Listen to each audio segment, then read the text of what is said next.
Hello दोस्तों, आज की इस वीडियो में मैं 3 भाइयों की कहानी सुनाने वाला हूँ। एक समय की बात है, एक गांव में 3 भाई रहते थे। वे बहुत ही गरीब थे। एक बार उस गांव में ऐसा अकाल पड़ा कि लोगों को भूखों मरना पड़ा। उन भाइयों की हालत तो पहले से ही खराब थी, अकाल के बाद तो और भी बुरी हो गई।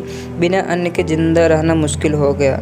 तो अंत में तीनों भाइयों ने निर्णय लिया कि अपना गांव छोड़कर काम की तलाश में बाहर जाएं और कुछ पैसा कमा कर ही वापस अपने गांव आए। शायद बाहर निकलने पर भाग्य साथ दे दे। तीनों भाई एक साथ अपना अपना भाग्य आजमाने निकल पड़े। दिन भर चलते रहे, पर न ही उन्हें कोई काम मिला और न ही उनके भाग्य का सितारा चमका। उस रात उन तीनों को एक पेड़ के नीचे भूखे ही सोना पड़ा। अगले दिन तड़के ही उठकर वे काम की तलाश में निकल पड़े।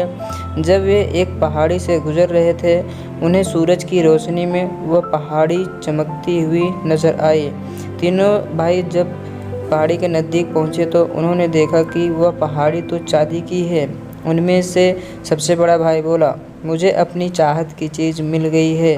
मैं इसमें से खूब सारी चांदी अपनी चादर में बांध कर वापस अपने गांव जाकर चैन से बिताऊंगा। शहर में जाकर अपनी ज़िंदगी बर्बाद करने से क्या फ़ायदा।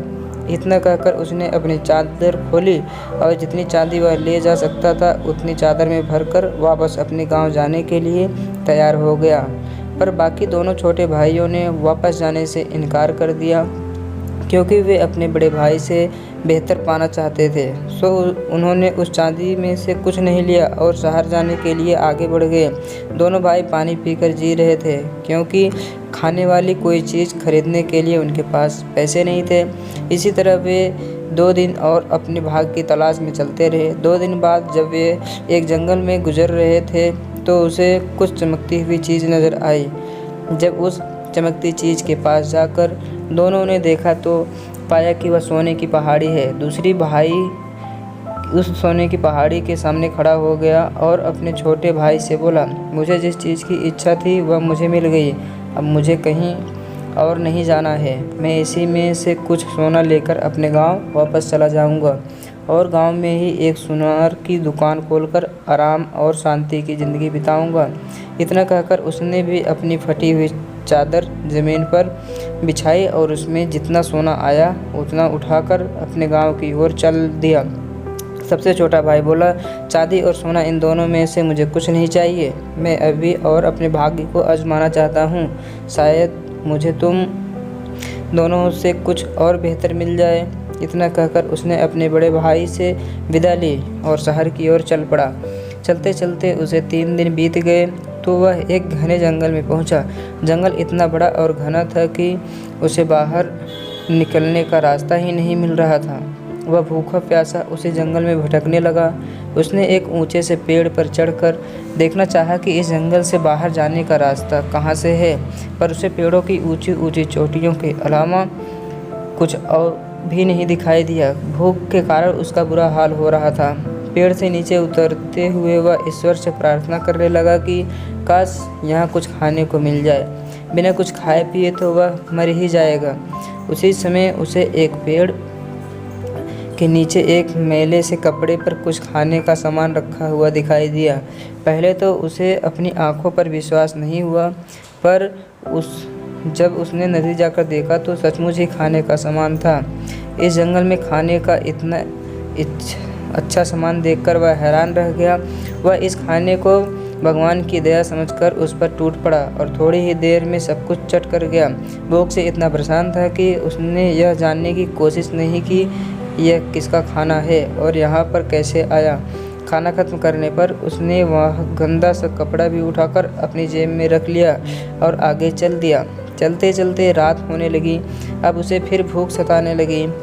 उसने सोचा, क्यों ना इस कपड़े को बिछाकर ईश्वर से प्रार्थना करूं। उसने कपड़ा बिछाया और आंखें मीच कर प्रार्थना करने लगा। थोड़ी देर बाद जब उसने आंखें खोली तो उस कपड़े पर तरह तरह का खाने का सामान रखा हुआ था। उसे विश्वास हो गया कि उसकी मेहनत बेकार नहीं गई। उसे अपने दोनों भाइयों से अच्छी चीज़ हाथ लगी है। अगर वह और मेहनत करे तो इससे भी अच्छा कुछ और मिल सकता है। यह गंदा कपड़ा कोई मामूली चीज़ नहीं था, यह एक जादू का कपड़ा था। पर वह इसमें संतुष्ट नहीं हुआ और इसे भी अधिक पाने की लालसा से आगे चल दिया। और भी अच्छे भाग्य की खोज में वह एक जगह से दूसरी जगह घूमता रहा। घूमते घूमते वह एक और जंगल में जा पहुंचा। वहां उसने कोयला बनाने वाले आदमी को देखा, जो खाने के लिए उन्हीं जलती हुई लकड़ियों पर लोहे के काले बर्तन में बिना छिले आलू उबाल रहा था। वह उस आदमी को देखकर बोला, तुम्हें इस अकेली जगह में रहना बुरा नहीं लगता? रोज़ रोज़ नमकीन आलू खाने से तुम्हारा मन नहीं भरता? कोयला बनाने वाला बोला, हमारे लिए तो सब दिन एक से हैं। लड़के ने पूछा, आज तुम मेरे अतिथि हो, क्या तुम मेरे साथ शाम को भोजन करना पसंद करोगे? वह आदमी बोला, नमकीन आलू खाने से तुम्हारा मन नहीं, बहुत बहुत धन्यवाद, पर मैं तुम्हारे खाने में से कुछ लेना नहीं चाहता, क्योंकि वह तो तुम्हारे लिए है। अगर मैंने भी खाया तो तुम्हारे लिए कम पड़ जाएगा। लड़का बोला, मेरे पास बहुत कुछ है, मैं खाने के लिए तुम्हें आमंत्रित कर रहा हूँ। इतना कहकर लड़के ने अपनी जेब से मैला कपड़ा निकालकर ज़मीन पर बिछाया और हाथ जोड़कर प्रार्थना करने लगा। देखते ही देखते उस कपड़े पर अच्छे अच्छे व्यंजनों के ढेर लग गए। बेचारा कोयला बनाने वाला आंखें फाड़े सब कुछ देखता रह गया। उस मजदूर को ज़िंदगी में पहली बार इतना स्वादिष्ट खाना खाने को मिला था। मजदूर ने लड़के से कहा, अगर तुम मुझे अपना कपड़ा दो जो मुझे इस जंगल में भी इतना अच्छा खाना खिला सके, तो मैं तुम्हें एक जादू का थैला दूंगा। यह थैला मैला और फटा हुआ ज़रूर है, पर इसमें बहुत बड़ी शक्ति छुपी है। तुम मुसीबत के समय जितनी बार इस थैले को थपथपाओगे, उतनी बार यह शक्तिशाली आदमी तुम्हारे सामने आकर खड़े हो जाएंगे। तुम उन्हें जो भी आज्ञा दोगे, वे सबकी सब पूरी करेंगे। लड़का उसे अपना कपड़ा देने के लिए राजी हो गया। उसने अपना कपड़ा उसके हाथ में दे दिया और उससे उसका जादू का थैला लेकर आगे चल दिया। कुछ दूर जाने पर वह इस जादू वाले थैले की सच्चाई परखना चाहता था। उसने थैले को थपथपाया तो उसमें सामने 6 सिपाही आकर खड़े हो गए और उससे पूछने लगे, हमें क्या आज्ञा है मालिक? वह लड़का बोला, उस कोयला बनाने वाले मजदूर को मेरा जादू का कपड़ा वापस लाओ। उतना सुनते ही वह 6 सिपाही उसका जादू का कपड़ा वापस लेकर आ गए। जादू का कपड़ा और जादू का थैला लेकर वह फिर और कुछ अच्छा पाने की इच्छा से आगे चल दिया। उसे पूरा विश्वास था कि अपनी मेहनत और बुद्धि से वह इससे भी बेहतर पा सकता है। सूरज डूबने से पहले वह एक दूसरे कोयला बनाने वाले के पास पहुंचा। वह मजदूर भी जलती हुई लकड़ियों पर लोहे के बर्तन में कुछ आलू अपने रात के भोजन के लिए उबाल रहा था। उसके पास पहुंचकर लड़के ने पूछा, क्या तुम मेरे साथ भोजन करोगे? लड़के के पास खाने का कुछ भी सामान न देखकर मजदूर ने पूछा, तुम मुझे कहाँ से खिलाओगे? तुम्हारे पास तो कुछ भी नहीं है। लड़के ने झट से अपनी जेब से मैला सा कपड़ा निकाला और उसे ज़मीन पर बिछाकर प्रार्थना करने लगा। देखते ही देखते उसके कपड़े पर खाने की बहुत सी चीज़ों के ढेर लग गए। बेचारा कोयला बनाने वाला मजदूर यह सब देखकर बहुत ही हैरान हुआ। खाने की इतनी अच्छी अच्छी चीज़ें देखकर उसके मुंह में पानी आ गया। जैसे ही उस लड़के ने उसे अपने साथ खाने पर बुलाया, वह खाने पर टूट पड़ा। उसने पहली बार पेट भरकर भोजन किया था। खाना खाने के बाद वह मजदूर लड़के से बोला, मेरे पास एक पुरानी टोपी है। इस टोपी में एक बहुत ख़ास बात है कि अगर इस टोपी को सिर पर पहनकर थोड़ा सा घुमाओ तो इससे 12 सिपाही निकलते हैं, जो चारों ओर से गोलियों की बौछार करते हैं और उन गोलियों के आगे कोई भी टिक नहीं सकता। अब मुझे इस टोपी की ज़रूरत नहीं है, क्योंकि मुझे गोलियों की नहीं, खाने की ज़रूरत है। मैं तुम्हें यह टोपी दे सकता हूँ अगर तुम अपना यह कपड़ा मुझे दे दो, क्योंकि इस जंगल में मेरे लिए अच्छा खाना कभी नहीं बन सकता। लड़के ने बिना किसी विरोध के उस मजदूर की बात मान ली। उसकी टोपी लेकर अपना कपड़ा उस मजदूर को दे दिया और वहाँ से उठकर चल दिए। थोड़ी दूर पहुँचने के बाद उसने अपने पुराने थैले को थपथपाया तो उसमें से 6 सिपाही उसके सामने आकर खड़े हो गए। लड़के ने उन्हें आदेश दिया कि वे सब उस मजदूर से उसका कपड़ा वापस लेकर आएं। 6 सिपाही कुछ ही मिनटों में उसका कपड़ा लेकर उसके सामने हाजिर हो गए। अपना जादुई कपड़ा लेकर वह लड़का अब आगे चल दिए। फिर पेड़ के नीचे उसने अपनी रात गुजारी और सुबह तड़के ही उठकर अपना भाग्य आजमाने चल दिया।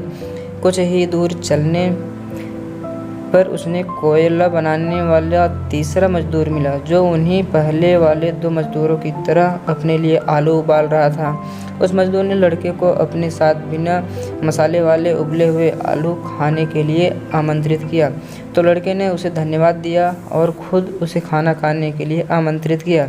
लड़के ने फिर अपना कपड़ा ज़मीन पर बिछाया और प्रार्थना करने लगा।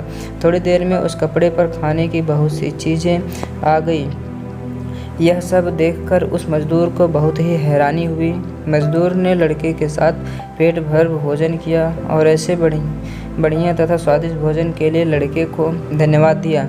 जब वह लड़का खाना खाकर वहाँ से चलने लगा तो उस मजदूर ने लड़के से कहा, अगर तुम मुझे अपना मैला सा कपड़ा दे दो तो मैं इसके बदले तुम्हें अपना बिगुल दे सकता हूँ। इस बिगुल की खासियत यह है कि अगर तुम गुस्से से इस बिगुल को बजाओगे तो इसके बजाने से महलों व घरों की दीवारें गिरने लगेंगी, और जब तुम इसे बजाना बंद करोगे तो दीवारें गिरना भी बंद हो जाएंगी। लड़के ने बिना कुछ कहे अपना कपड़ा उस मजदूर को दे दिया और उससे उसका बिगुल ले लिया। थोड़ी दूर चलने के बाद उसने पहले की तरह अपने थैले को थपथपाया। 6 सिपाही उसका कपड़ा लेकर वापस आ गए। अब लड़के ने सोचा कि अपनी मेहनत और बुद्धिमानी से वह संसार का सबसे शक्तिशाली आदमी हो गया है। अब मुझे वापस अपने घर लौट जाना चाहिए। इसके अलावा वह यह भी जानने के लिए बेचैन था कि उसके दोनों बड़े भाई किस हाल में हैं। कई दिनों तक यात्रा करने के बाद वह अपने गांव पहुंचा। उसके दोनों भाई ने चांदी और सोने की दुकानें खोल ली थी और रहने के लिए सुंदर घर बना लिए थे। दोनों ही बड़े आराम की ज़िंदगी बिता रहे थे। जब वह अपने फटे पुराने कपड़ों में अपने बड़े भाई के घर में घुसा तो उसके भाई ने उसे पहचानने से इनकार कर दिया। फिर दूसरे भाई ने भी उसके गंदे और पुराने कपड़े को देखकर उसका मजाक उड़ाया और बोला, क्या तुम हमारे वही भाई हो जिसने सोने चांदी को देखकर नाक सिकोड़ी थी और हमारे अच्छे भाग्य की तलाश में हम दोनों को छोड़कर चला गया था, जो राजा बनने चला था और भिखारी बना हमारे सामने खड़ा है। इतना कहकर उसका हाथ पकड़कर उसे अपने घर से निकाल दिया। उसे अपने दोनों भाइयों पर बहुत गुस्सा आया। उसने अपने कंधे से अपने पुराने थैले को उतारकर थपथपाया तो सिपाही उसके सामने आकर खड़े हो गए। लड़के ने आदेश दिया कि मेरे दोनों भाइयों की खूब पिटाई करो और उन्हें इतना मारो कि छठी का दूध याद आ जाए। सिपाहियों ने ऐसा ही किया। बेचारों दोनों भाइयों की मार मार कर हालत खराब कर दी। वहाँ के लोगों ने जब उन दोनों की सहायता करने की कोशिश की तो सिपाहियों ने उनकी भी मरम्मत कर दी। दोनों भाई सोने चांदी के प्रसिद्ध दुकानदार थे, अतः उन्होंने अपने भाई की शिकायत राजा के पास कर दी। राजा ने उस लड़के को पकड़ने के लिए एक सेनापति को अपने दल के साथ बाहर जाने का आदेश दिया और कहा, इस शांति को भंग करने वाले को शहर से बाहर निकाल दिया जाए। परंतु लड़के के सिपाहियों ने सेनापति को उसके सैनिकों को ऐसा खदेड़ा कि वे लहूलुहान होकर पीछे हटने को विवश हो गए। राजा ने कहा, यह आवारा लड़का अभी तक काबू में नहीं लाया गया है, और अगले दिन उसके खिलाफ एक और बड़ा दल भेजा।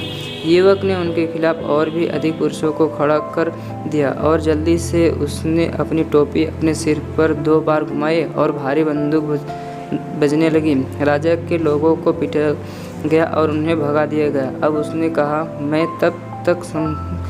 जब तक राजा मुझे अपनी बेटी को पत्नी के रूप में नहीं देता और मैं उसके नाम पर पूरे राज्य पर शासन करूंगा।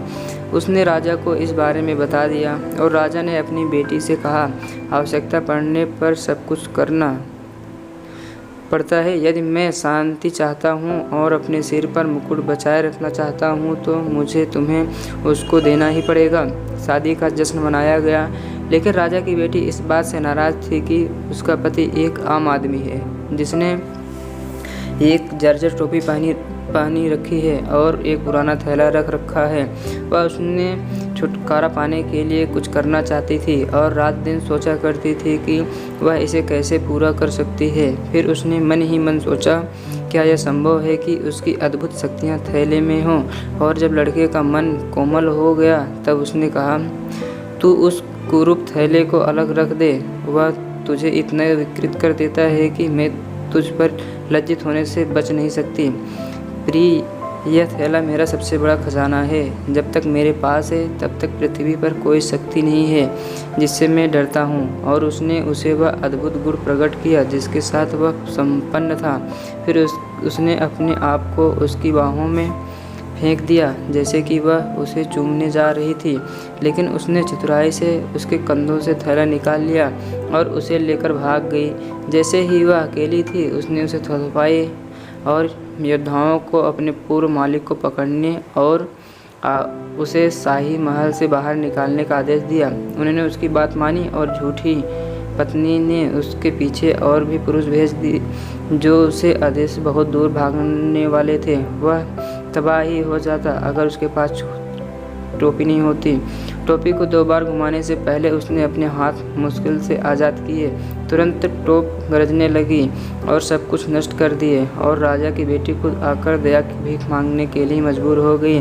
जैसे ही उसने इस तरह की तरसयोग विनती की और अपने आप को सुधरने का वायदा किया, वह उसकी बात मान गया। उसने उसके साथ दोस्ताना व्यवहार किया और ऐसा व्यवहार किया जैसे कि वह उससे बहुत प्यार करती है और कुछ समय बाद उसे बेवकूफ़ बनाने में कामयाब रही। उसने उसे विश्वास दिलाया कि अगर किसी को भी उसकी शक्ति वाला थैला मिल जाए तो वह भी कुछ नहीं कर सकता जब तक पुरानी टोपी उसके पास है। जब वह भेद जान गई तो उसके सो जाने तक की प्रतीक्षा करती रही और फिर उसने टोपी उतार कर गली में फेंक दी, परंतु वह बिल्कुल उसके पास था और उसने बड़े क्रोध में अपनी सारी शक्ति से उसे फूंका। तुरंत सब किले, दीवारें, नगर और गांव ढहने लगे और राजा और उसकी बेटी कुचलकर मर गए। और यदि वह बिल्कुल थोड़ी देर और फूंकता तो सब कुछ नष्ट हो जाता और एक पत्थर भी दूसरे पर खड़ा न रहता। फिर किसी ने उसका विरोध नहीं किया और उसने अपने आप को सारे देश का राजा बना लिया।